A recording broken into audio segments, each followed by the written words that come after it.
del sol, somos los heroicos guerrilleros del amor.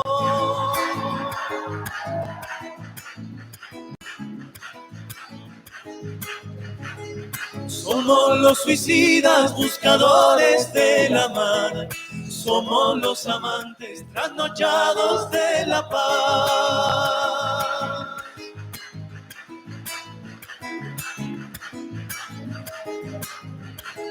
Somos herederos de la duda y el temor, somos alquimistas de la gran revolución, somos mensajeros de la lucha y la verdad. Bueno, hoy somos nosotros, programa del 14 de agosto del 2025. Una vez más estamos compartiendo con ustedes estas 2 horas de ver opiniones, escuchar a dirigentes. Y estamos en contacto con la ciudad de La Plata, donde se desarrolló un encuentro muy importante de los centros de jubilados de la Asociación Trabajadores del Estado de la provincia de Buenos Aires. Y estamos con su presidencia, Betty Mendoza. Hola Betty, ¿estás en línea? Hola, buenas tardes. Sí, Juan, un gusto. Bueno, un placer escucharte y con ganas de saber qué pasó ahí en ese importante encuentro realizado hoy en horas de la mañana. Sí, así es. Hoy llevamos a cabo un encuentro provincial. Nosotros desde ENATE tenemos 18 centros constituidos en distintas ciudades del interior y a la vez tenemos otros en formación. Hoy hicimos un encuentro junto con los compañeros del Centro Nacional que nos acompañaron y donde empezamos a poner prioridades, ¿no? En este momento tan oscuro hacia los adultos mayores, que todo se refleja todos los miércoles con la violencia institucional. Pero bueno, contamos con la participación de compañeros, voy a mencionarte algunos lugares, sí. de Azul, hubo compañeros de Mar del Plata, el Centro Jubilados de Berizo, Ensenada, Berazategui, Cañuelas, Junín.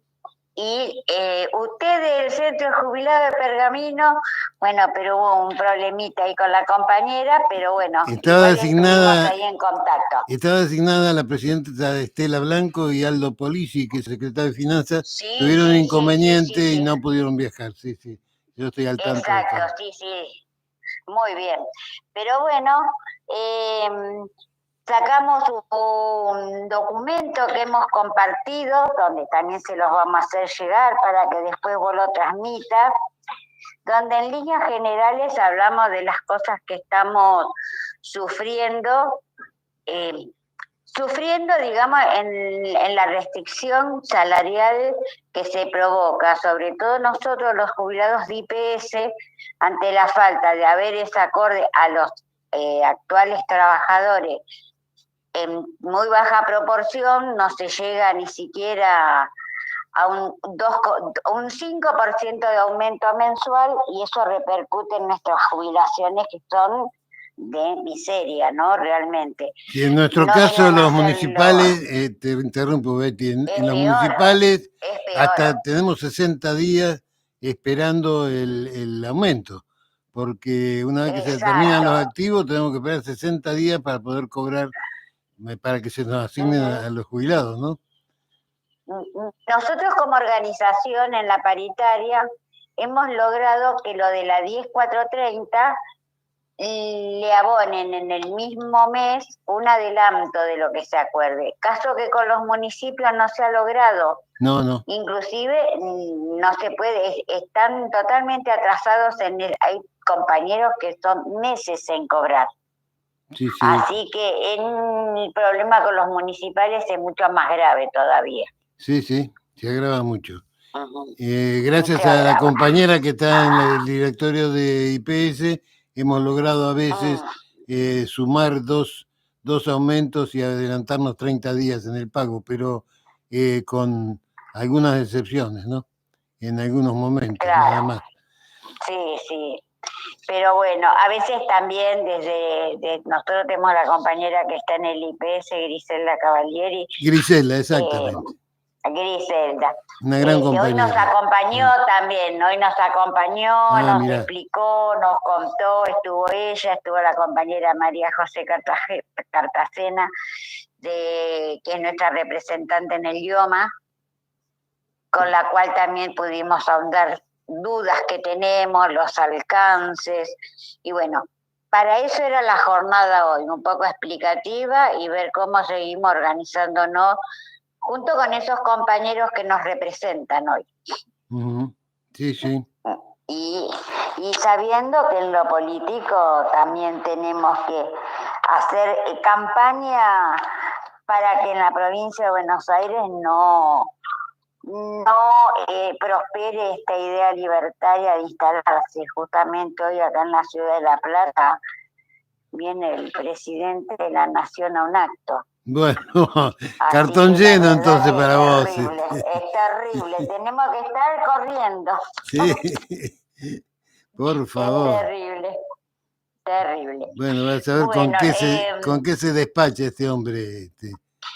Ay, la verdad que uno ya no tiene límite, digo, por ahí mi opinión política no es tan profunda como otros compañeros, pero desde mi parte, yo siendo trabajadora jubilada del Estado, sé que cuanto más destruyan el Estado y no tenga entidad, no hay porvenir para el común de la gente. Sí, no hay políticas públicas. Eso es terrible. Ya estaban deterioradas. Nosotros, creo que con vos coincidimos, venimos de un organismo de controlador de las relaciones laborales y sabemos la evasión para los jubilados, cuánta gente no tenía sus aportes, cuánta gente trabajando años en negro, lo que ha ocasionado eso. Sí, hasta le sacan. Y lo que sigue generando. Hasta le sacan las multas a los que violan las leyes, ¿no? Ahora con el tema de los contubernios de poder que siempre van en detrimento de lo que son los trabajadores. Sí. Y cuando vos llegás a tu edad del jubileo, lo que tenés son penurias, porque no podés sobrevivir y si no tenés una familia contenedora, es un desastre. Digo, esas cosas a cambiar nos va a llevar tiempo, pero no tenemos que desistir que tiene que haber algo distinto. Sí, por supuesto. Por lo menos es lo que peleamos todos los días por eso. Sí. Pero bueno. Se hablaba de que, Betty, iban a hacer alguna tramitación con respecto al personal municipal. Creo que Orellano, el secretario general de ATE Provincia, algo había adelantado. ¿No sabes si pudieron hacer algo? Hay una mesa. Yo la verdad que ahora no lo tengo acá, Juan. Ajá. Pero me comprometo en pasarte lo que tenga. Bueno. Porque hasta acá, específicamente de municipales, no tengo nada como para contarte. No quiero pecar de decir algo que no... No, por supuesto, está bien, Betty. Con lo que se viene charlando. Sé que esas charlas las estaban haciendo, pero oficialmente igual no salió la información. No, es que no había nada. Estaban intentando hacer una reunión con autoridades como para encarar este tema, que no es nada fácil, porque no es lo mismo los municipios grandes que los municipios muy chicos. No, seguro. Hay en municipios cuando son chicos, por ahí se resuelve más pronto. Claro. Pero hoy por hoy, en las reuniones de Consejo Directivo Provincial, la verdad que es un lamento la falta de los intendentes de poder acordar una mejora. Digo, habría que ir a hurgar muy adentro para que pueda surgir una cosa mejor a la superficie. Pero vos viste los apretes políticos, creo que son esos, que no permiten que manejen los presupuestos o al contrario, hay más despidos, gente sin trabajo. no es bueno el momento hasta que no tengamos la elección y se plante por lo menos una figura de decir, bueno, podemos ir por otro camino y fortalecernos, porque este acto ahí en La Plata, la verdad que es bastante, la verdad para mí es desesperanzador, pero bueno, no sé qué pasará con el resto de la población. Sí, sí, claro. Bueno, ¿y cómo notás el espíritu de los compañeros que han concurrido de distintos lugares? ¿Qué nos comentan? ¿Qué nos dicen? ¿Cómo están los jubilados? La verdad que en líneas generales no hay mucha, expectativa de que se pueda mejorar rápidamente, pero sí hay un compromiso de juntarnos, de hacer más centros, de salir, tenemos que salir a afiliar compañeros, crecer para poder tener la presencia en los lugares de debate político y de decisiones también. Nosotros estamos pidiendo que se creen mesas técnicas en las mesas de paritaria que tenga que ver con todo lo previsional, que tiene que ver con jubilaciones, con las prestaciones médicas, todo lo que tiene que ver con la seguridad social, para poder avanzar sobre la mejora de los adultos mayores, pero que haya un espacio específico para eso. Claro, claro. Que tendría que funcionar en paralelo a lo que es una paritaria. La paritaria habla de plata, pero después, como esa plata tendría que ser aportada al bienestar en general de la salud, la vivienda, de los adultos mayores. Sí, sí, claro. Sí, sí. Te digo que acá tenemos inconvenientes hasta de nosotros no tenemos ningún tipo de contacto. Solamente hay una comisión de discusión salarial donde el intendente pone el importe y hay que discutir 5 pesos más, 5 pesos menos.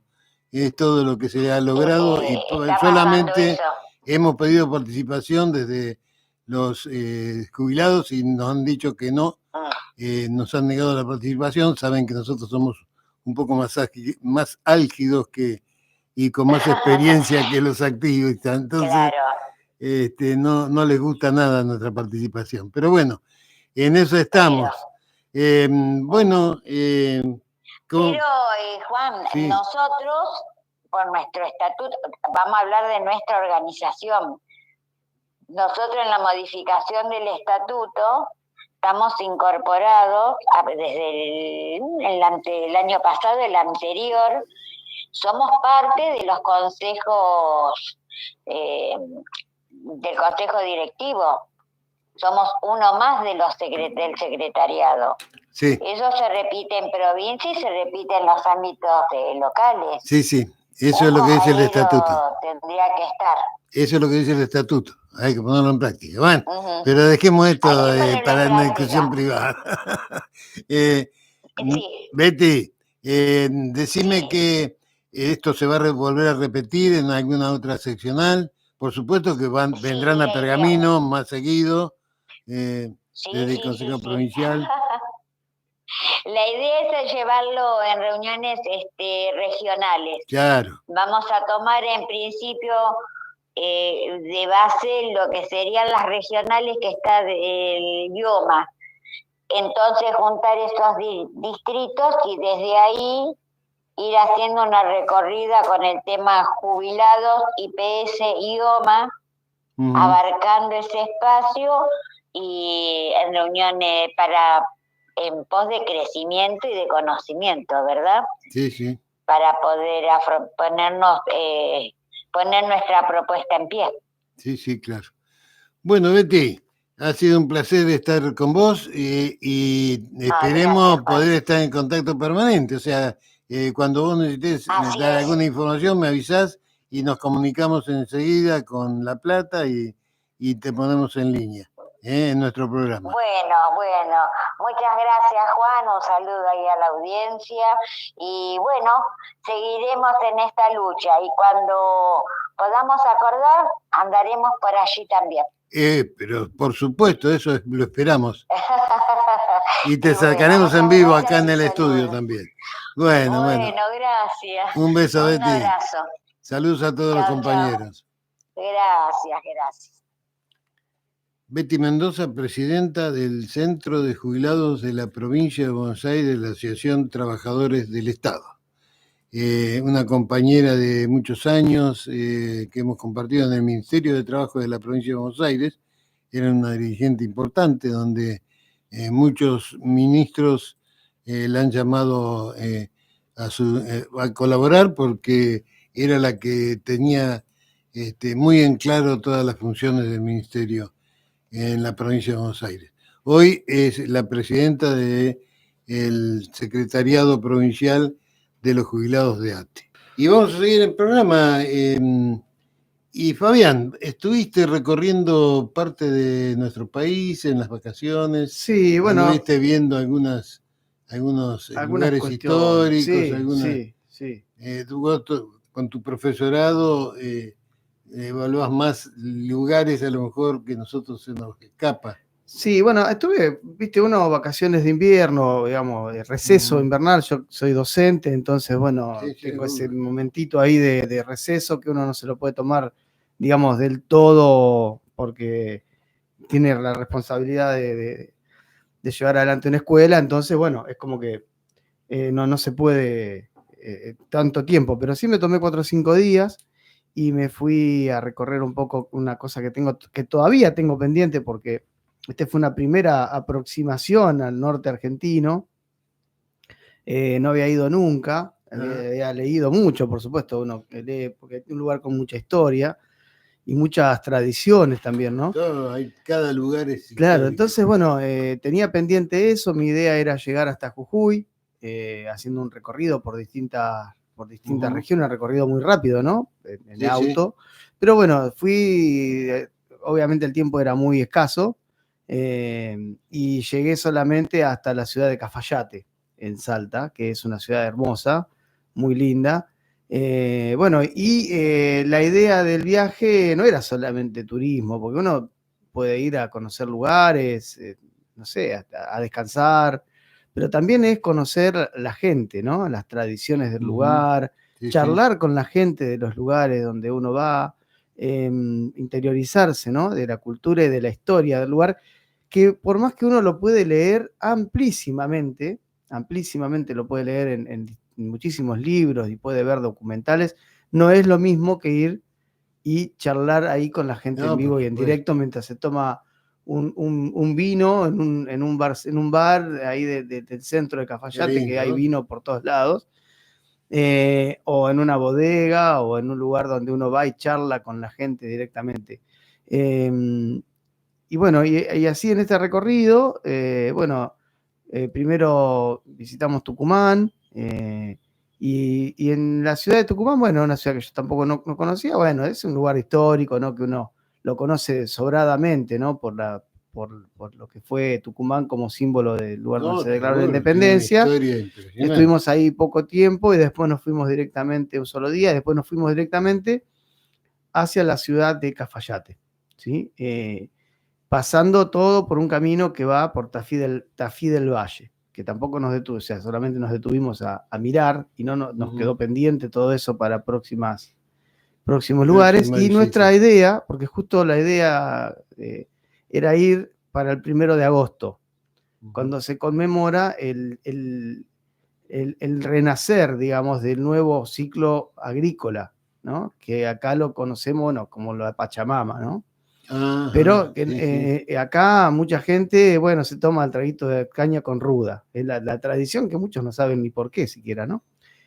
Y allá es mucho más que eso. O sea, es más, ni siquiera lo de la caña con ruda prácticamente en el norte, algunos lo hacen como una cuestión simbólica y de turismo más que nada. Pero entonces, bueno, nos fuimos a la ciudad de Cafayate, llegamos 2 días antes del 1 de agosto, entonces recorrimos la ciudad, fuimos a ver las bodegas, charlamos con la gente del lugar,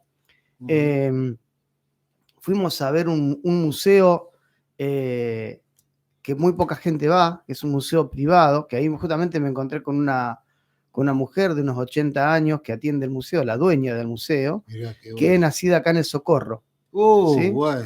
La señora Olga, Qué bien. Elga, ¿sí? Elga, nacida en El Socorro, que ¿Es el digamos, apellido? no, Elga es el nombre. Ah, El apellido, si no me equivoco, era Mariani o algo así, ahí por ahí ahora lo voy a buscar. Bueno, y la verdad que fuimos para conocer el lugar y para estar 15 minutos viéndolo, y estuvimos como 2 horas charlando sobre historia, profesora de historia, investigadora y escritora, y con el marido, bueno, llevaron adelante durante toda su vida, él y juntamente el marido de ella, Horacio creo que era, fallecido ya, trabajó con Rex González, bueno. también coterráneo de Pergamino, Claro. olvidado también por Pergamino, Sí, creo, sí, ¿no? sí, Desde sí. mi punto de vista, ¿no? Bueno, y entonces, bueno, nos contó una mujer apasionada de la historia y de la historia de los pueblos originarios, ¿no? Ujú. Entonces ella fue la que nos contó sobre las distintas etnias que vivían ahí en ese lugar, que eran, bueno, los diaguitas, y dentro de los diaguitas estaban los quilmes, ¿no? Que después también, ahora te voy a contar, fuimos también a visitar ese lugar de los quilmes, ¿no? Entonces, bueno, esto de poder charlar con esta mujer, pero date la idea que fuimos a un museo donde no había nadie. Golpeamos la puerta, salió la dueña Mirá, del museo, qué grande. se sentó Qué en una lindo. sillita ahí a un costado y nos empezó a decir, bueno, aquella vasija, tal cosa, 2000 piezas el museo, reconocimientos internacionales, el único museo de pueblos originarios de esa región, y creo que fue el primer museo de Salta, reconocido por el Estado, pero un museo privado. Y vasijas funerarias, donde los pueblos originarios depositaban a sus seres queridos y los Sí, enterraban en esas vasijas funerarias, todas con representación de esas pinturas en colores ocre y colores negro y color de algunos rojos, con los símbolos que ellos hacían, que eran principalmente 4 símbolos, que era el ñandú americano, que no recuerdo el nombre exactamente, la serpiente, un cóndor y un sapo, ¿sí? Como la representación de los 4 puntos cardinales o de los 4 estados, ¿sí? de los que ellos representaban como la cosmovisión que tenían. Ujú. Así que muy interesante ese lugar, bueno, da para charlar muchísimo eso. Nos contó, bueno, y ahí fue donde salió, bueno, el tema de que está poco reconocido a nivel cultural y a nivel histórico, por ahí la historia de los pueblos originarios, ¿sí? Que no está muy difundido, ¿sí? Bueno. No, en los colegios, en la historia de los colegios secundarios, nada que ver. Se da muy por arriba. Sí, se da como, bueno, antes acá. Los que habitaban. Y se nombran, acá estaban los huichis, los guaraníes. ¿No me escuchás? Yo cuando hablo. No te escuchás, tenés poco rato, ahí te voy a dar más. Bueno, a ver. Está bien. A ver, ahora sí. Ahí está. Sí. Bueno, entonces, bueno, eso fue realmente una experiencia muy interesante. Quedamos en contacto con esta señora, Olga, que, bueno, que para hacerle una entrevista en algún programa de acá de la radio, que pronto seguramente lo voy a producir y lo vamos a hacer. Sería interesante. No, Olga no, Elga, ¿sí? Elga, que ella misma bromeaba como la esposa de Olaf. Sí. Ella misma, bueno, bromeaba con eso, ¿no? Bueno, entonces, ese fue, digamos, el inicio no fue el inicio, ¿no? Pero sí fue uno de los momentos en donde uno pudo rescatar alguna cuestión que tiene que ver con la cultura y charlar con alguien de ahí, ¿no? Del lugar. Uh-huh.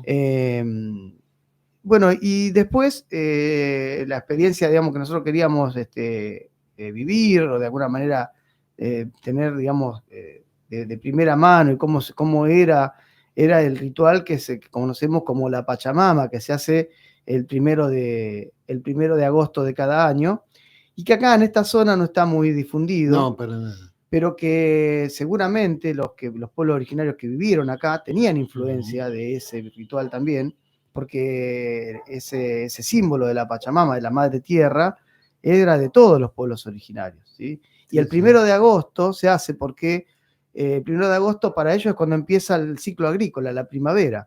Vos te das cuenta, nosotros justo estuvimos ahí y ya hace calor, ¿sí? Ya, para que vos te des una idea, los días que estuvimos nosotros hacía 25, 30 grados casi de temperatura. O sea, es un momento donde empieza todo nuevamente a florecer, ¿sí? Incluso de las propias plantas de vino, de la vid, ¿sí? Que ahora que no es autóctono del lugar, ¿no? Pero que se introdujo ahí, empieza todo el ciclo de nuevo en esta época, ¿no? Para después la cosecha a principio del año. Entonces, bueno, para nosotros la primavera empieza en septiembre, para ellos empieza un poco antes, para los pueblos originarios. Y entonces hacen este ritual de la Pachamama, que no es como nosotros pensamos acá, o que la mayoría de los que vivimos acá en esta zona, o que lo vemos desde otro lugar, viste, la tradición de la caña con ruda, ¿sí? Que se prepara la caña con ruda y se toman los 3 traguitos de caña con ruda como para, bueno, eso prácticamente no lo hacen. De hecho, allá nosotros no lo conseguimos, no había ahí en el lugar, te vendían, sí, pero creo que lo venden para que los turistas gasten plata, digamos, ¿no? Para que es una cuestión simbólica. Y terminamos tomando caña con ruda de una mujer que había ido ahí de Buenos Aires y había llevado la botella. O sea, que ahí no había, digamos. Había sí, pero lo más importante no es eso. Es decir, y bueno, lo que hacen ellos es, nosotros fuimos a la ciudad sagrada de los Quilmes. El pueblo Quilmes, Juan, fue el último pueblo que resistió a la conquista española. El último pueblo que resistió a la conquista española. En ese reducto donde nosotros estuvimos, que se llama Ciudad Sagrada, que son las ruinas de una ciudad enorme donde vivían 6.000 personas, no es una ciudad como nosotros conocemos una ciudad que tiene calles y demás, no había calles, son ruinas de las casas y de los lugares de defensa y de los lugares de guardado del cereal, por ejemplo, que ellos cosechaban, y de los corrales de los animales que lo hacían con pircas de piedra, que todavía se conservan. Lo más interesante no es lo que muestran al turismo, como siempre pasa en estos casos, ¿no? Sí, claro. Lo que se muestra al turismo es una pequeña reconstrucción, no tan pequeña, ¿no? Pequeña para el tamaño que tienen en general. Tiene alrededor de 40 hectáreas, todo el predio, digamos, y la parte que está reconstruida son unos, no sé, serán 200 metros por 300 metros hacia arriba de la montaña, que es lo que está las ruinas reconstruidas, que no dejan de ser ruinas, pero que le sacaron, digamos, los cardones que estaban en el medio, le sacaron, digamos, limpiaron las piedras que estaban caídas, y quedó una reconstrucción que se hizo en la década del 70. Que lo que nos cuentan ahí los guías del lugar era que ese lugar se reconstruyó en la década del 70, más precisamente antes del Mundial del 78, en época de los militares, para mostrar algo al turismo que venía del extranjero, y lo quieren comparar en ese momento como una reminiscencia del Machu Picchu, es decir, ellos tienen el Machu Picchu, nosotros tenemos las ruinas de los Quilmes, lo cual no es menor, digamos, porque es algo muy importante y tiene algo que ver, ¿no? Pero es mucho más chico, por supuesto. Bueno, entonces se reconstruyó esa parte y no se sabe si se reconstruyó siguiendo, digamos, lo que estaba hecho, sino que se hizo algo para mostrar. Pero si uno se va hacia un costado del lugar donde está la ruina reconstruida, digamos, lo que se muestra, hay unas cintas rojas que te dicen no pasar, ¿no? Y de ahí para ese lado, digamos, tanto para un lado como para el otro, digamos, para la derecha del lugar donde está la ruina construida, hacia la montaña, se ve todo otro lugar que está en ruina, digamos, que se notan los cimientos, se notan las pircas caídas, ¿sí? Y eso no fue reconstruido nunca. Eso fue descubierto y quedó así. Y eso sí son las ruinas de los Quilmes, digamos, las que están en estado de cómo ellos las dejaron o cómo quedaron durante estos 300. Los que habitaron, digamos, claro, el lugar donde estuvieron. El otro también habitaron, pero fue fue digamos, intervenido para mostrarlo. Claro. Lo cual no le quita importancia, pero hay que decir que fue intervenido.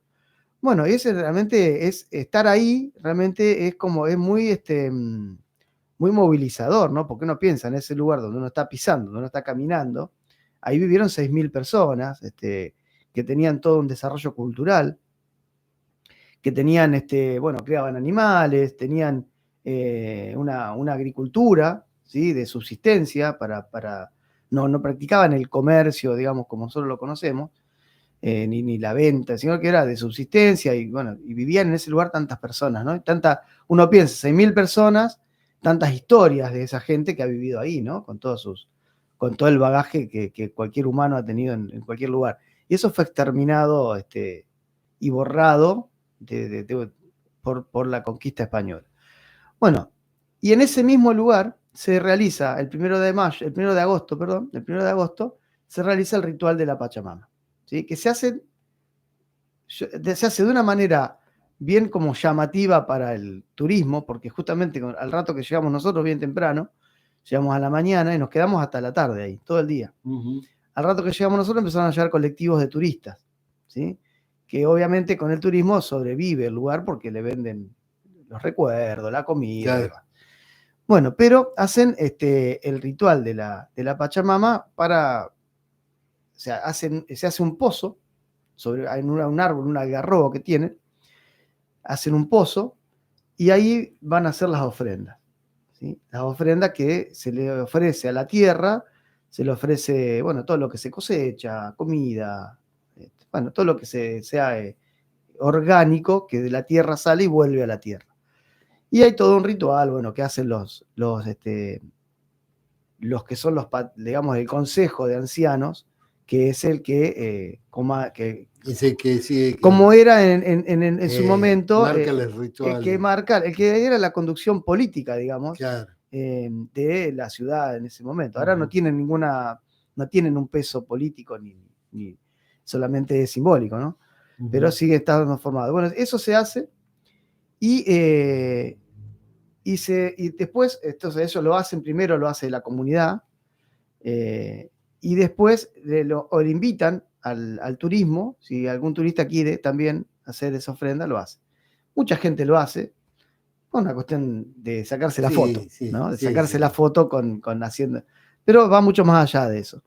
Y lo que me llamó mucho la atención es las escuelas. Todas las escuelas del valle de ese lugar, de la Ruta 40, digamos, que está el pueblo ahí, hay varios pueblos ahí sobre la ruta que son, digamos, aldeas que quedaron de la conquista, donde había aldeas indígenas, quedaron los pueblitos y quedaron ahí, incluso el propio pueblo Quilmes, que existe, pero no fuimos porque estaba hacia adentro, es un camino.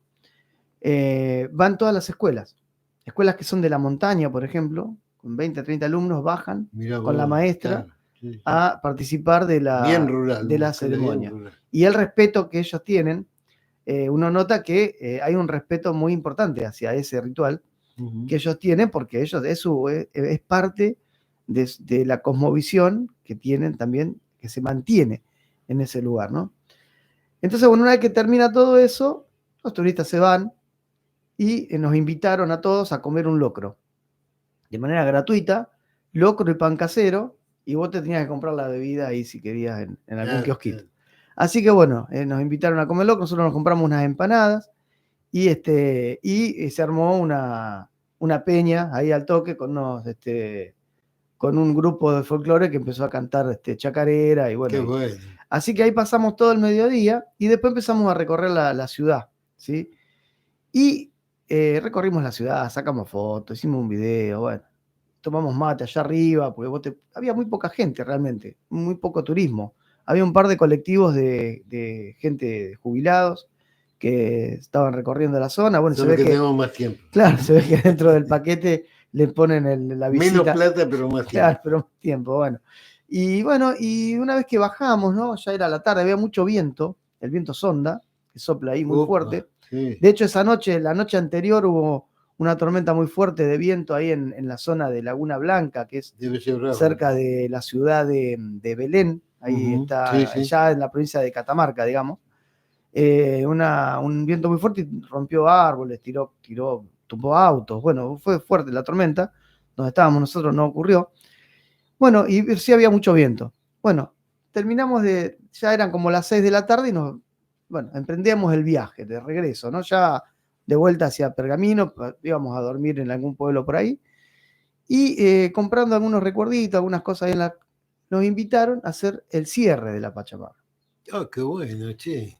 Que eso yo no lo sabía. ¿Cómo es eso? Claro, porque entonces ellos lo que nos invitaron a ver, con un poco de reticencia, te digo, porque nos invita, en realidad le dicen a Marina, mi señora, le fue a comprar unas cosas ahí Sí, para sí. traernos, no sé si un vino o algo que vendían ahí. Y dice, no se quedan allá que están, se quedan a ver el cierre. Bueno, y cuando fuimos hacia el lugar donde estaba el pozo hecho, abierto todavía, con todas las ofrendas ahí que habían quedado, y una pirca que, bueno, se llama la Pacheta, ¿no? Donde estaba simbolizando la Pachamama.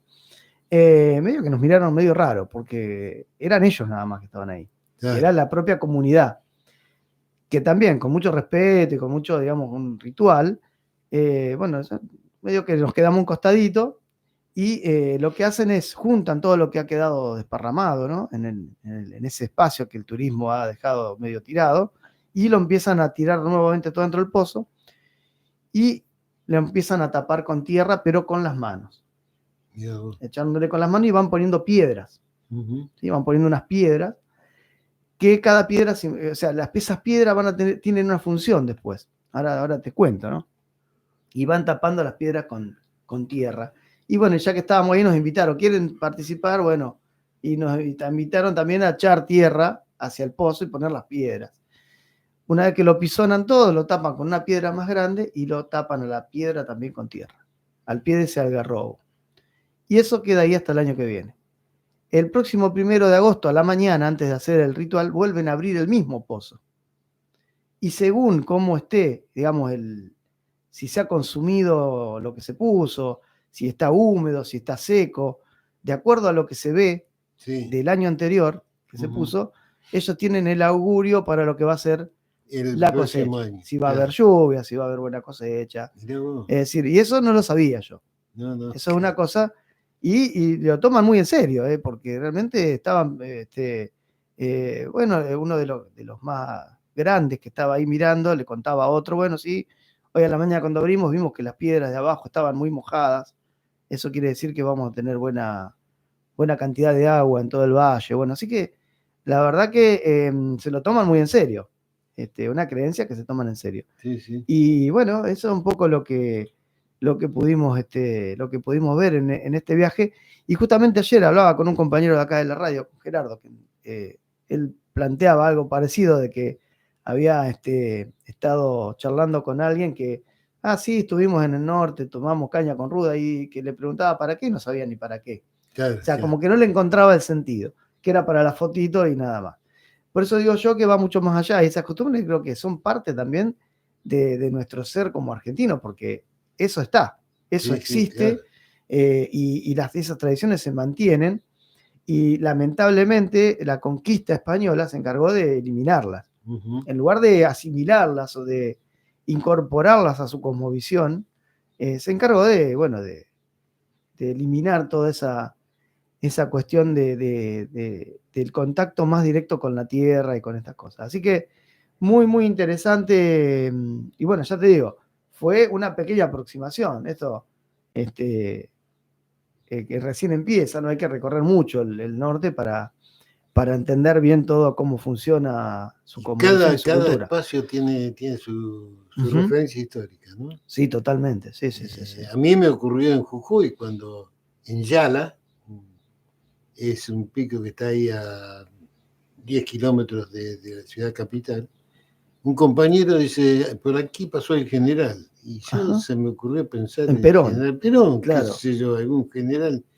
No, era Belgrano. Ajá. Es decir, nosotros jamás se nos hubiera ocurrido pensar a ver dónde había pasado Belgrano por allí, ¿no? Claro.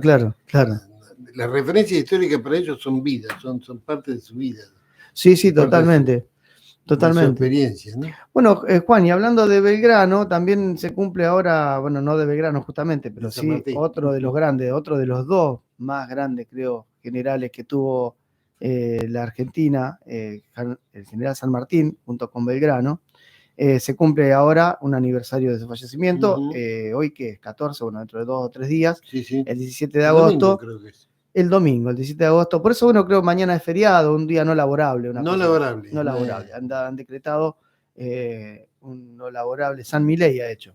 Sí. Ha decidido copiar el estilo. Algunas costumbres peregrinas porque del populismo. Critican, pero después ven que tiene cierto rédito. Pero nosotros era para promover el turismo. Claro. y bueno, había plata como para Claro, hacer ahora, turismo. Ahora, ¿con qué vas a hacer turismo? Juan, nadie anda en la calle, en la No. ruta. Bueno, este viaje que otra de las aristas de esto, ¿no? Los restaurantes absolutamente vacíos. Mira, Eh, mi hijo llegó, fue unos días, fue 3 o 4 días ahí a Córdoba, a Villa Carlos Paz. ajá, sí, Nunca lo vio tan me desolado. comentaron, sí.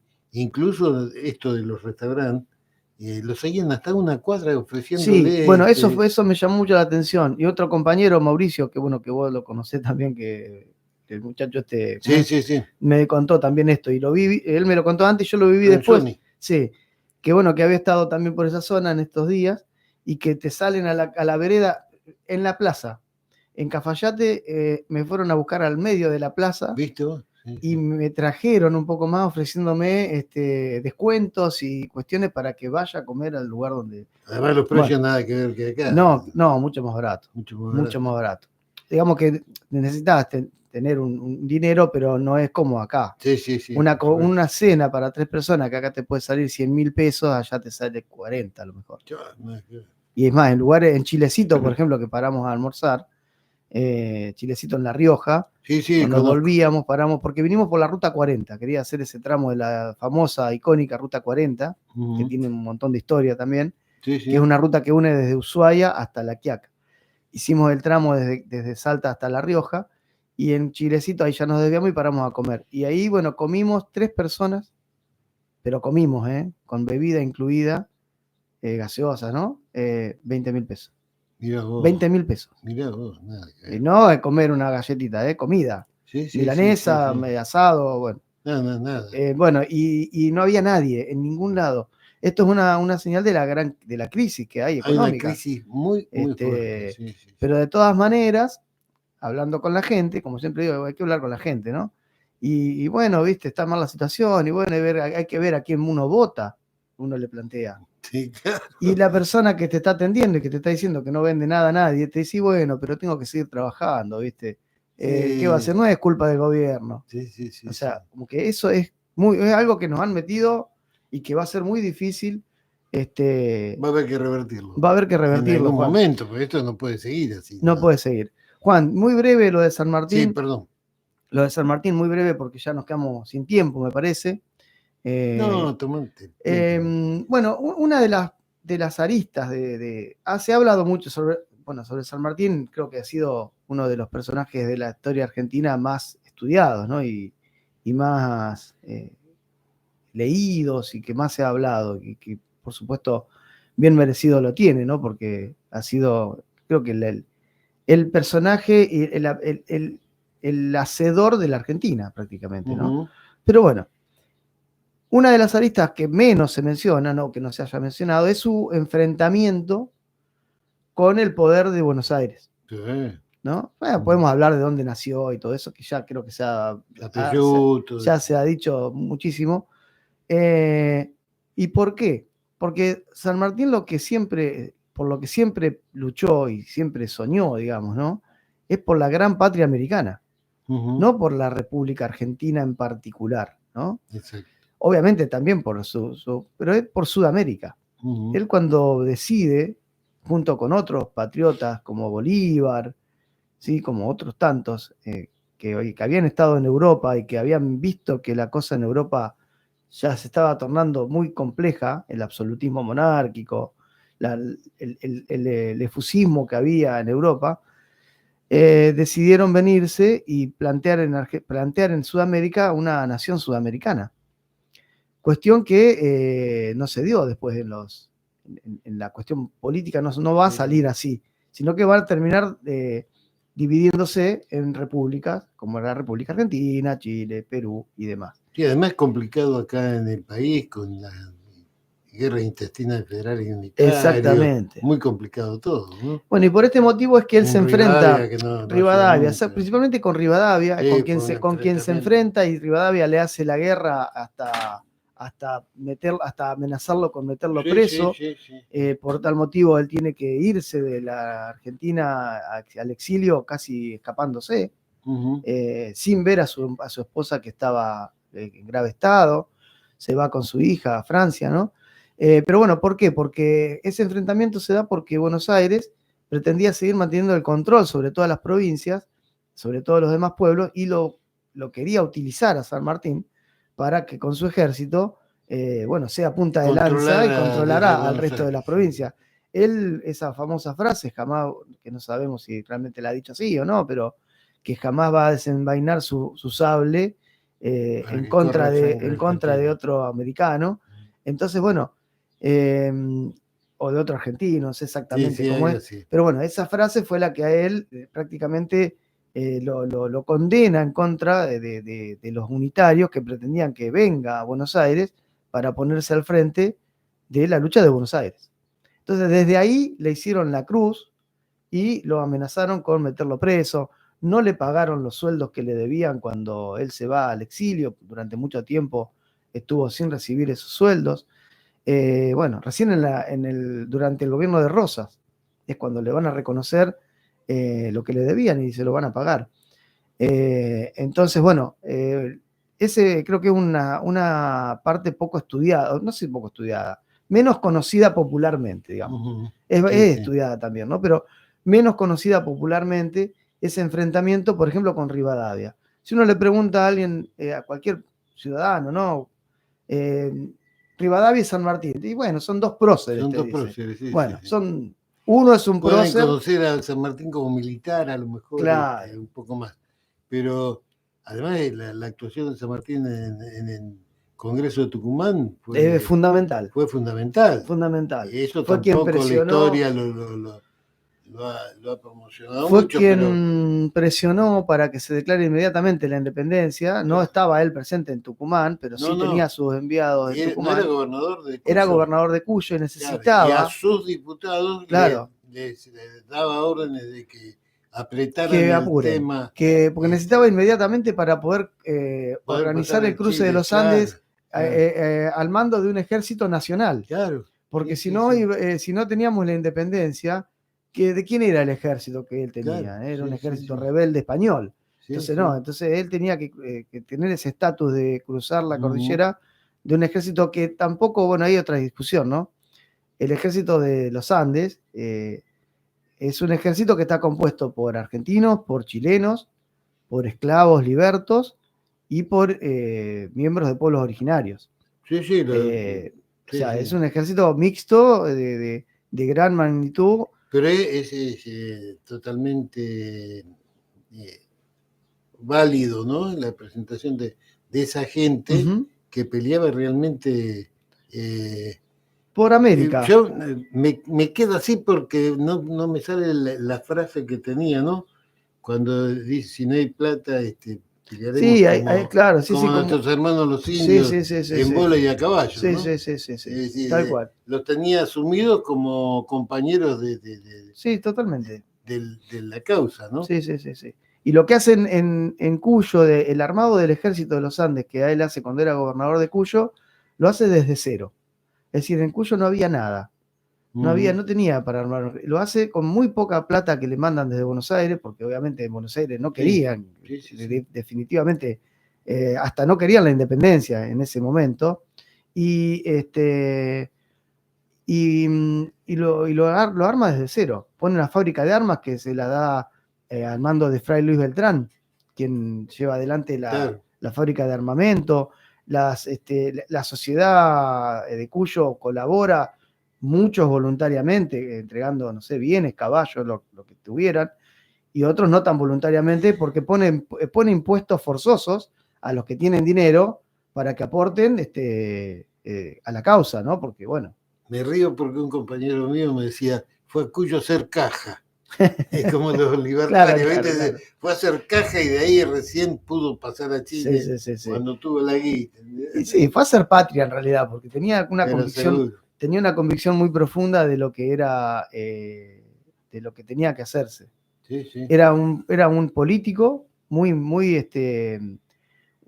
con una capacidad política muy buena, un estratega militar. Que había peleado en la misma época que Napoleón, ¿no? Y se comenta que lo conoció a Napoleón. Sí, él lo admiraba. Entonces, claro, sí, era.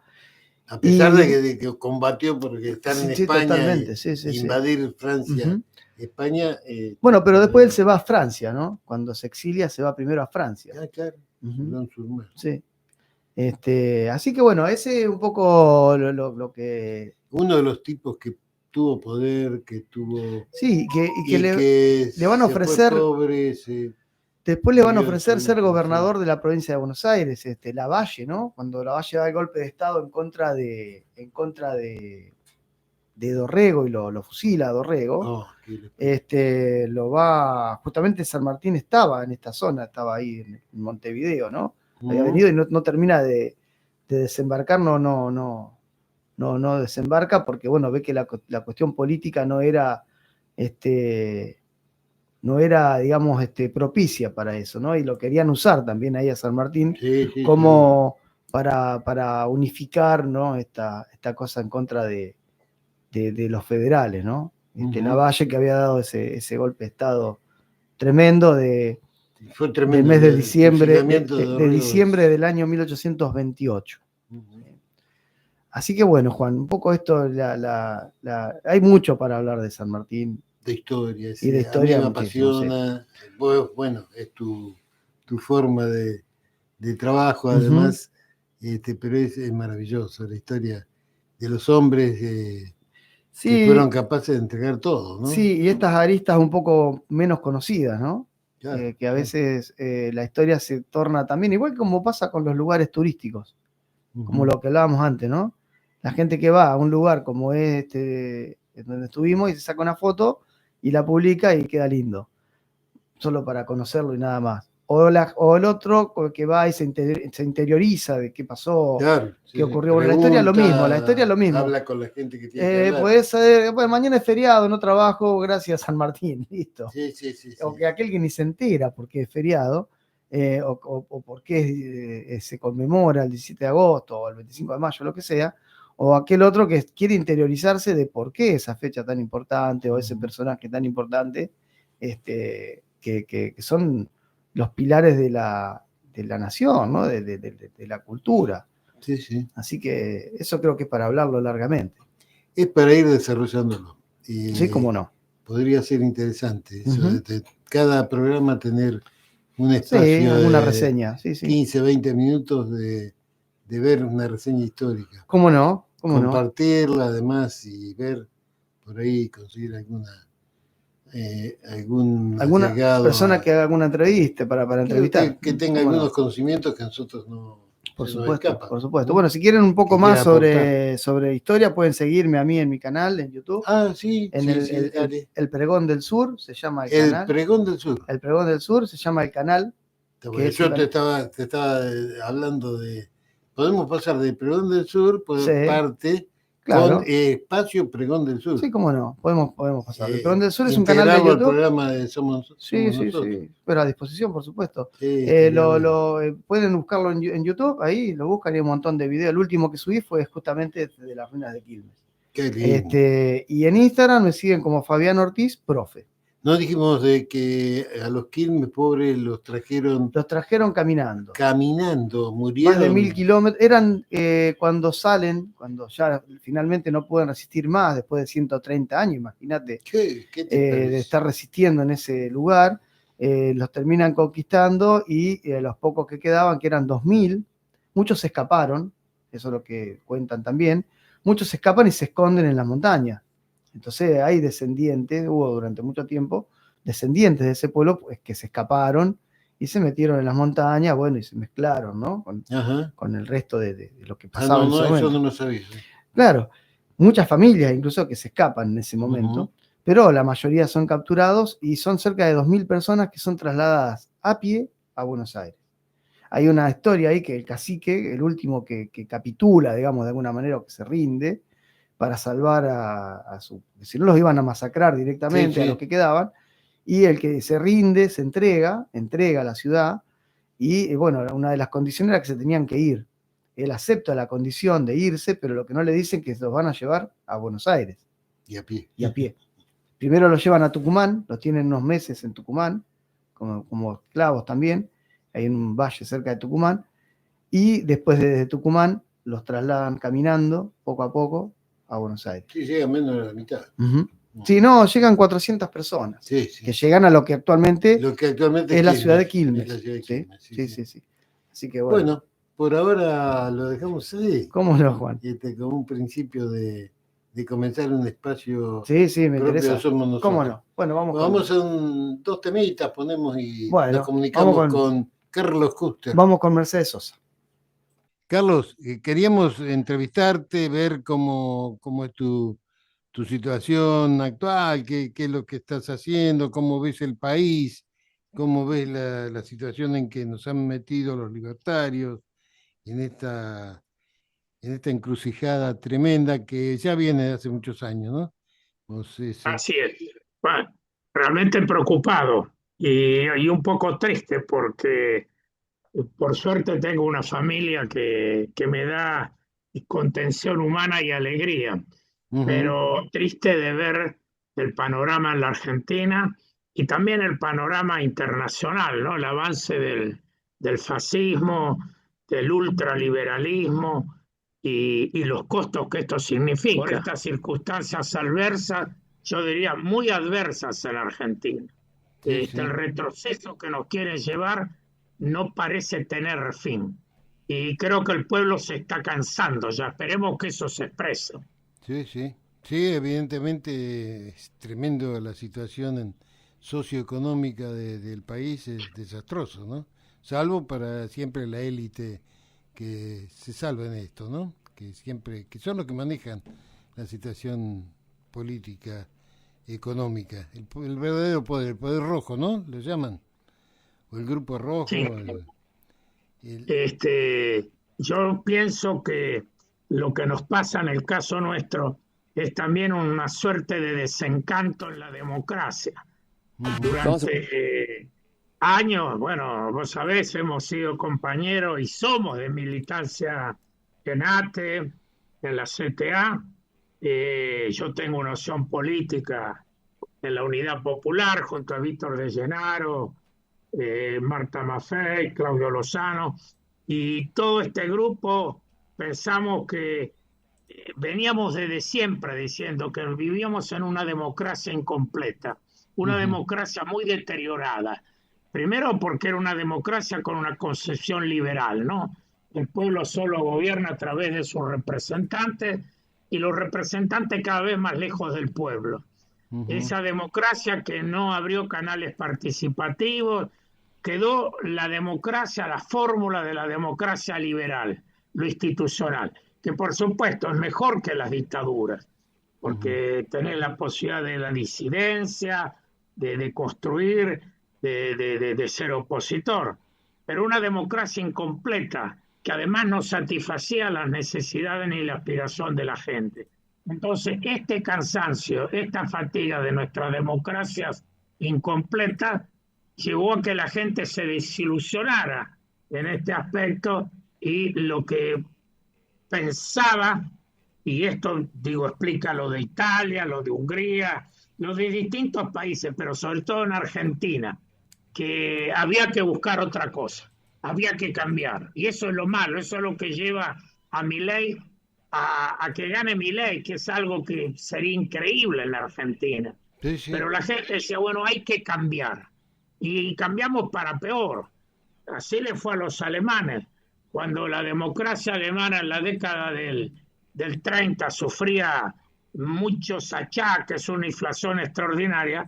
Hitler ganó las elecciones, Hitler llega al poder por elecciones, en base a la desesperanza, a la frustración de la gente. Entonces, creo que acá hay también asumir los que tenemos o hemos tenido responsabilidades políticas, culpas, de que no hemos sido capaces de ofrecer una democracia más cerca de la gente. Sí, evidentemente ha habido fallas, porque esto es inconcebible que la gente no quiera ir a votar a pesar de las consecuencias económicas que está sufriendo, ¿no? Y que vos ves que no hay entusiasmo para participar, todo lo contrario. Piensan de que se resignan, es decir, bueno, que hagan lo que quieran, es así, ¿no?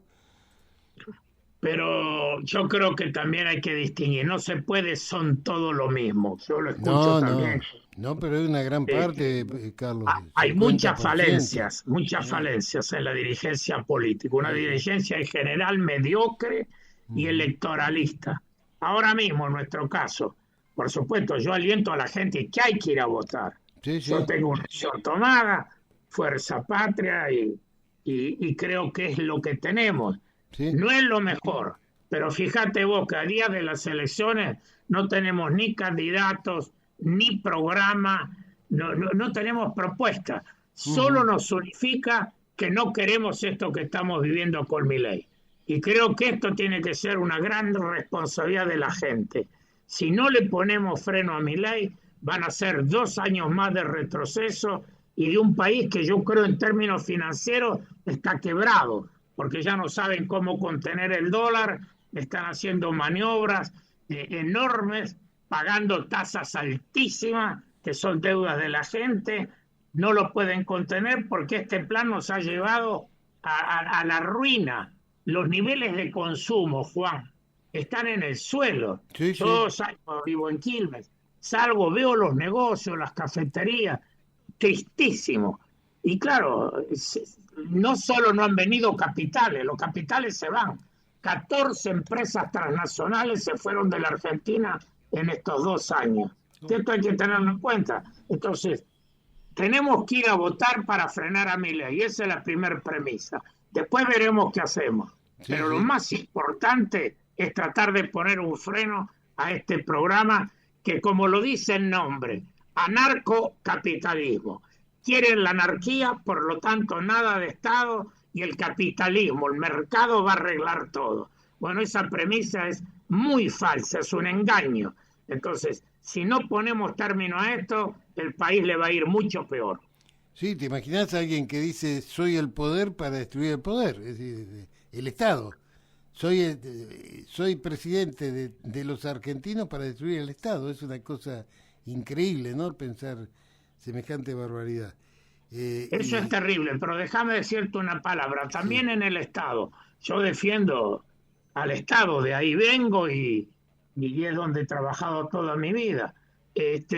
Pero tenemos que defender al Estado fundamentalmente porque el Estado es la única institución en una comunidad organizada capaz de organizar la convivencia, las contradicciones y de promover el desarrollo, porque el capital privado lo que promueve son sus ganancias, no el desarrollo. Entonces el Estado es extraordinariamente necesario, es fundamental, pero sí es necesario un Estado profesionalizado, no un Estado burocrático, pesado, profesionalizado, también incluyendo las garantías a los trabajadores, carrera profesional, estructuras eficientes.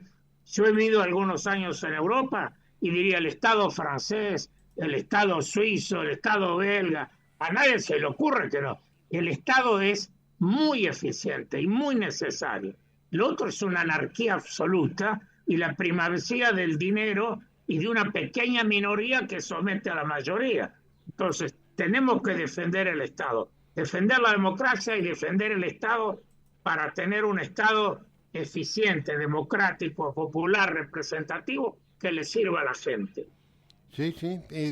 Atacar la educación, la salud pública, es un disparate, ¿no? La obra pública, Juan, ¿quién va a hacer la obra pública? Sí. Los trabajadores, la reforma laboral que es quita de derechos, no es avanzar en cuanto a conquistas de nuevos derechos. Todo esto es represivo en cuanto, además, a usar la represión cada vez que el pueblo se quiera manifestar, ¿no? Es parte de que ya un atisbo hubo desde la época de Martínez Dios, ¿no? Que vienen con este tema. Lo que pasa es que esto ya es la profundización del sistema, ¿no? Sí. Vos fijate, porque nos hablan de este programa. Este programa fracasó con Martínez Dios. Claro. Fracasó con Menem. Sí. Fracasó con Macri, porque en el fondo es una línea. Sí, Martínez Dios, Menem, Macri es una línea. Sí. Y este hombre viene con la posición más extrema y más radical, ultracapitalista. Creo que no tiene sentido. Una de las cosas que me alienta mucho, aparte de nosotros tenemos muy buenos compañeros, por ejemplo, Claudio Lozano, que es un analista económico extraordinario, uno de los hombres más claros, que no solo critica, sino que tiene propuestas. Pero los otros días veía un documento de la Iglesia, de la presidenta de la Conferencia Episcopal, que es Monseñor Marcelo Colombo, oriundo de Quilmes, arzobispo de Mendoza, con una claridad extraordinaria sobre la sociedad, la democracia, la necesidad del Estado y la defensa de la justicia social. Y creo que son cosas que animan y alientan. Por eso hay que tratar de alentar a la gente, Juan, para que vote. No estamos en las mejores condiciones, no tenemos yo diría, las cosas que entusiasmen, pero hay un problema de responsabilidad. Si no, el país va a ir a una agonía 2 años más. Mirá, yo no sé, pero tendría que ser muy audaz para decirlo, pero me cabe a que la gente no va a aguantar esta situación 2 años. Yo creo que esto va a reventar, y desgraciadamente, ¿no? Porque esto significa un enfrentamiento, tal vez, o llevar, porque esta gente está muy sacada, está muy arraigada en sus transferencias hacia el exterior con dinero espurio. Va a ser muy difícil, estos no van a querer salir para nada, pero la gente yo creo que tiene que tocar fondo, esto no puede ser, que todavía sigan diciendo, bueno, hay que esperar, y resulta que no pueden ni siquiera llegar a fin de mes. Esto se me escapa a mí de mi conocimiento, ¿no? Juan, cada día vamos a ir peor. La gente tiene que saber. Ahora lo que hay que detener es el mal. Y después tendremos que ver cómo mejoramos la responsabilidad democrática, la calidad y la ética de los políticos. Pero ahora hay que frenar el mal. Sí, porque es terrible, esto lleva a la destrucción del país. Sí. Lo mismo que, bueno, desaliento que nos llega cuando hablamos de un genocidio en siglo XXI, lo que está sucediendo en Palestina, ¿no? En pensar, digamos, de todo lo que hemos pasado, un pueblo que sufrió ese mismo efecto por parte de Hitler, hoy en día lo aplica con los palestinos. Esto es una cosa inconcebible, ¿no? Hay cosas que uno, a pesar de los años que hemos pasado y hemos vivido y hemos visto, Carlos, hay cosas que parece que no hemos avanzado, ¿no? Sí, es triste en eso. Y yo lo veo, ¿no? La existencia de Trump, el presidente americano, que se ha convertido en una suerte de comisario de policía. Él decide a quién bombardea, quiere agarrar Canadá, Groenlandia, adueñarse del canal de Panamá. Bueno, o Netanyahu, que lo que quiere hacer es que los palestinos se vayan. O los matan, o se van, o los matan. Bueno, este grado de irracionalidad de la sociedad humana nos implica un retroceso de valores mínimos, éticos, sociales, comunitarios. Y lamentablemente también nuestro presidente está aliado a ese sector. Lamentablemente, la gente también tiene que saber que votando, no yendo a votar, favorecen que Milei siga siendo el aliado de Israel y el cómplice del genocidio en Palestina. El voto es muy importante para parar el mal, que es lo primero que hay que hacer. Sí. Bueno, Carlos, no te entretenemos más, sabemos que tenés ocupaciones, y lo dejamos pendiente una charla para más adelante. Nos gustaría tener cada tanto una charla con vos para que nos vayas actualizando, y realmente felicitarte por todo lo que hiciste, lo que haces y lo que dejás sembrado en todos nosotros, siempre, cada vez que te manifestás. Así que una gran satisfacción de tenerte como amigo, ya no solo como compañero, sino vos sos mi amigo. Yo cada vez que te necesité, y lo dije en el principio, cuando no nos podíamos comunicar, son los que están cuando uno los necesita, cuando uno tiene momentos muy difíciles en la vida, son los que se presentan, y no a preguntar en qué te puedo ayudar, sino en ayudarte a sobrepasar situaciones difíciles, poniendo su cariño y su confianza en el amigo. Así que Muchas gracias, Carlos Kuster. Ha sido realmente este pequeño intervención ha sido muy importante para mí y supongo que va a ser para los oyentes. Así que muchas gracias. Muchísimas gracias. El afecto es recíproco, Juan. Yo creo que hace unos 60 años que nos conocemos. Sí. Y hemos transitado caminos similares. No sé si los mismos, pero caminos similares. Siempre estuvimos en contacto. También con ese micrófono uno puede hacer mucho bien. Mis saludos para vos, para tu familia, para los colaboradores y para la audiencia. Un gusto, siempre disponible. Bueno, Carlos, un placer. Nos estamos comunicando. Y queremos hacer un humilde homenaje a Germán Abdala. Germán Abdala, dirigente de ATE, dirigente del gremio estatal, que estuvo en la recuperación de ese gremio en 1984, que fue titular de ATE Capital, que fue electo diputado nacional en la elección en la que gana Menem, y bueno, rápidamente se puso en la oposición porque vio la traición, ¿no?, de aquel gobierno del salariazo, de la revolución productiva, y de cómo después se aliaba a la UCD, a lo peor, ¿no?, al Sogaray, a lo peor del liberalismo gorila en la Argentina. El Turco Abdala entonces fue un resistente, murió en el 93, un día como hoy, y se cumplen 30 años. Trajimos unos audios, le mando un fuerte abrazo a Ariel Weyman, que aparte fue un compañero que vivió esa época y que militó muchos años en ATE, para recordar la palabra de Abdala. Y quiero que presten atención, porque mucho de lo que el Turco planteaba en esa época, cuando ya Menem había traicionado, son debates que hoy, 3 décadas después, se siguen dando. En primer lugar, un fragmento donde él caracteriza al empresariado argentino y también lo que habría que hacer. Estamos hablando de una época donde el menemismo estaba entregando todas las empresas del Estado, es decir, se estaba dando la fiesta de las privatizadas, claro, fiesta para algunos pocos. Germán Abdala, escúchenlo. Acá el empresariado no tienen vocación de nada, cierran la persiana, agarran la guita y se van a Punta del Este. Entonces son mucho más salvajes, son mucho más prostituidos que cualquier otro empresariado.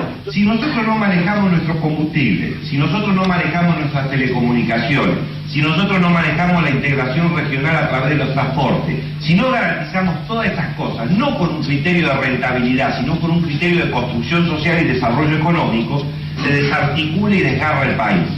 Porque a lo mejor en una ciudad prostituida como Capital Federal, todas estas cosas pasan desapercibidas, porque ahí vive tal vez el 1,5 millones o los 2 millones de tipos que tienen un nivel asegurado en cualquier forma de vida en este país. Todo lo demás se amortigua ahí adentro, los restaurantes están llenos, los cines están llenos, pero cuando uno empieza a discutir en cada una de las provincias la realidad de la economía regional, de la no integración económica, cómo se va vivimos en un mundo feudal. Vivimos en un mundo donde todo está por hacer. Toda la gente en todos los lugares nos dice, ¿por qué no se da crédito a la pequeña y mediana industria en vez de estar favoreciendo a un gibor para que exporte 7.000 millones de granos? Un montón de cosas que si nosotros no logramos corporizarlos en propuestas, nos van a seguir ganando estas explicaciones que nos dicen que la ideología ha muerto, que el ajuste es irremediable, que la única solución que hay para el Estado es privatizarlo, achicarlo y todo este tipo de cosas. En esa época se estaban privatizando las empresas, como por ejemplo Gas del Estado, que podría estar al frente del gasoducto Néstor Kirchner, pero no está Gas del Estado, lo hemos explicado esta semana, porque está el Grupo Techin, está Midland, ¿no? Pampa Energía, que se ha quedado con porciones de esa gran empresa que había construido el general Perón. Fíjense el concepto de Abdala, construcción social. No me hablen de rentabilidad, construcción social, es decir, ¿qué patria queremos? ¿Cuál es el rol del Estado? Después hablaba de la miserabilidad de muchos empresarios cortoplacistas que a la primera de cambio se van a Punta del Este, dijo. Bueno, fíjense que esto viene pasando. Por lo tanto, cuando Néstor Kirchner llegó y hablaba de la reconstrucción de la burguesía nacional, muchos decían en esa época, Néstor, mirá que acá no está el gran empresariado paulista, por ejemplo, que tiene una conciencia nacional, podríamos después discutir el rol que tienen en la región, pero tienen por lo menos un interés puesto en Brasil. En el caso de la Argentina, esto no se ha desarrollado. Por lo tanto, la necesidad del Estado empresario, ¿no? Pero hoy tendríamos que recuperar mucho de lo que en aquellos años 90 se perdió, que fueron justamente las empresas del Estado, ese Estado empresario que existía, que había estado muy devaluado, obviamente, por el accionar del Plan Martínez de Oz. Por lo tanto, ya había 15 años de desarrollo de ese desguace y después llegó Carlos Menem. Ahora, fue una época de la caída del muro de Berlín. Fue la época donde decían pensamiento único. Y esto también pegaba en el campo popular. Fíjense el concepto que plantea Abdala en este otro fragmento, donde él en un discurso dice: che, compañeros, basta de andar a los codazos, basta de estar con esta lógica individualista. Escuche. La política del imperio para nuestro país no solo fue matarnos a los mejores compañeros, no solo fue perseguirnos a los mejores compañeros, intervenirnos en las organizaciones sindicales, prohibir la política, saquear el país con la deuda externa, sino que fue cambiar las conductas humanas, quebrarnos a nosotros en eso tan íntimo como es la voluntad de lo colectivo, es decir, si nos juntamos solidariamente y colectivamente vamos a hacer más que una voluntad individual. Y hacer valer el reino de que si uno cuerpeo, le meto el codazo en la cara a otro, hago mérito, delato, hago buena letra, no transgredo, me mimetizo dentro de las posibilidades del sistema, a lo mejor tengo la suerte de ser uno de los 8 millones de argentinos que se salve. Si me mimetizo en las posibilidades del sistema, quizás seré alguno de los 8 millones de argentinos que me salve. Cuando en la militancia muchas veces se entiende que la única posibilidad de militar es teniendo un cargo, cuando en la política se entiende que la única posibilidad de hacer es teniendo recursos del Estado o teniendo una concejalía, una diputación, y se pierde el proyecto político, se pierde el ideario por el cual uno hace política, ahí aparece la palabra de Abdala y de tantos otros y otras diciendo, che, bueno, pero ¿cuál es el objetivo? ¿El pragmatismo por el pragmatismo? Bueno, son debates que creo que en esta época se vuelven a volver requete necesarios e imprescindibles. Cerramos con otro fragmento de Germán Abdala hablando de la corrupción del sistema, pero que tenía que ver justamente con esa determinación del imperialismo. Años 90, consenso de Washington, desguace de la Argentina productiva y sobre todo, bueno, la entrega que se pactó con los ingleses. Yo creo que la clave de las privatizaciones está en los acuerdos de Madrid con los ingleses, 89-90, era Menem el presidente, era Cavallo el canciller, y donde ahí firmaron que la Argentina iba a ser colonial. Escuchemos el último tramo que preparamos en este humilde homenaje al turco, Germán Abdala. Es el principio de algo que tiene que lograr salir de la resistencia para poder plantear a esta sociedad que no solo está el discurso de la derecha para explicar la crisis política, sino que también los sectores populares tenemos una propuesta, tenemos un planteo para explicar por qué hoy las dirigencias políticas, las dirigencias sociales forman parte todas del mismo esquema de prebenda y de prostitución que han hecho que el conjunto de las masas dejen de creer que es posible vivir en un país distinto. Bueno, voy a cerrar con lo del turco Abdala, que en Villa María terminaba este discurso diciendo: las ideas no han muerto, nuestra memoria no está pisoteada, nuestro pasado nos da orgullo y nuestro presente es de transformación. Este era Germán Abdala, un compañero que hoy tendría una actualidad total en lo que dice, en lo que expresaba, en lo que vivía, en lo que sentía, y de que nos hacía sentir a todos nosotros.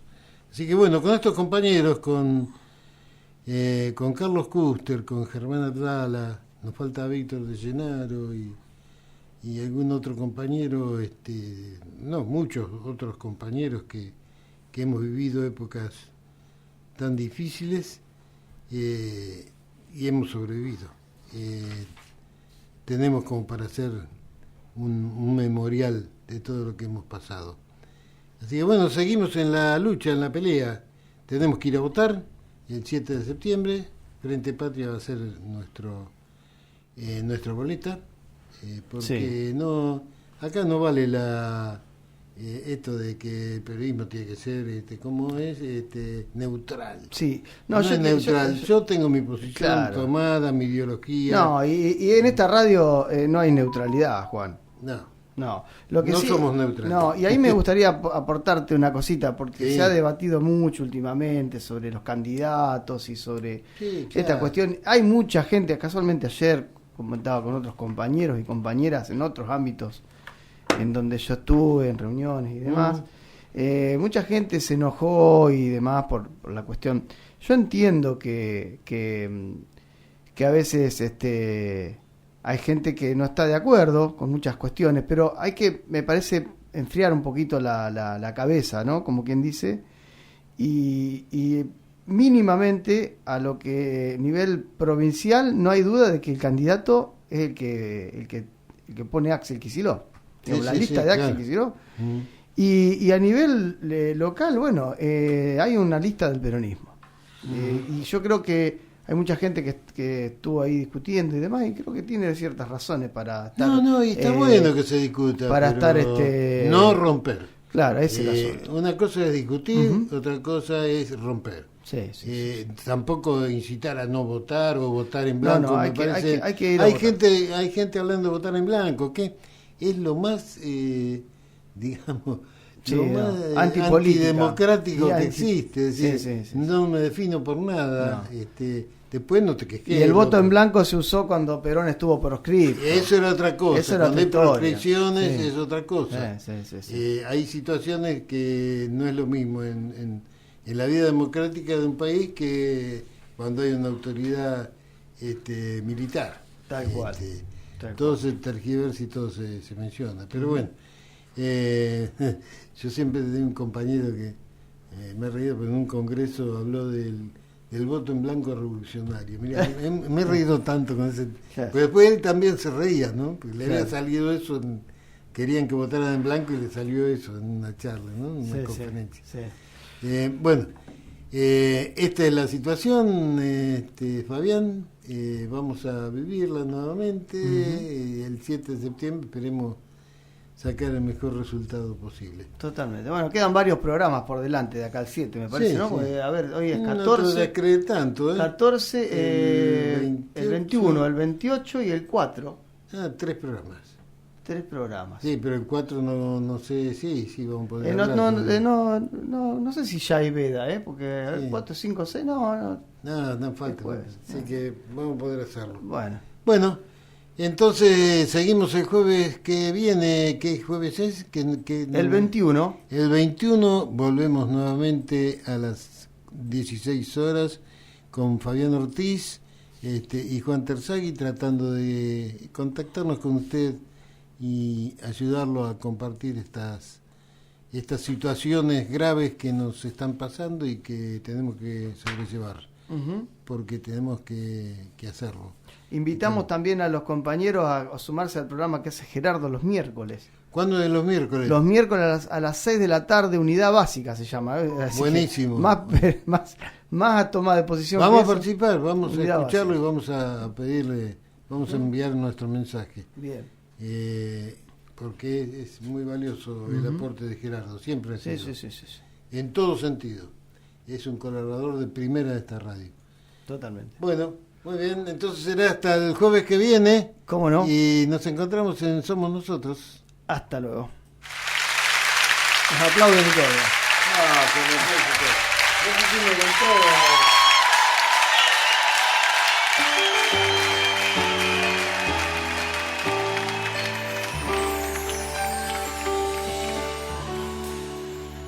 Muchas veces me pregunto ¿qué estamos haciendo acá? Dejo de pensar y veo que al final siempre estarás en mí.